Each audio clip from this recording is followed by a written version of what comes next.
fellow Americans. Tonight I want to speak with you about our nation's unprecedented response to the coronavirus outbreak. Recently, we've been hit by virus, and its name is Corona.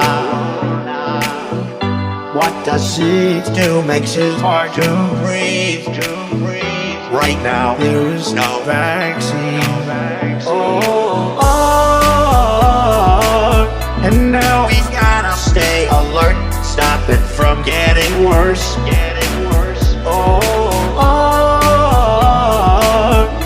We should all be careful so that this disease won't blow on.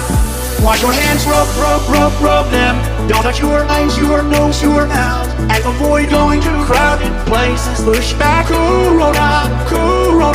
Practice good hygiene and keep your personal space clean. Respect the social distancing. Fight against the Corona.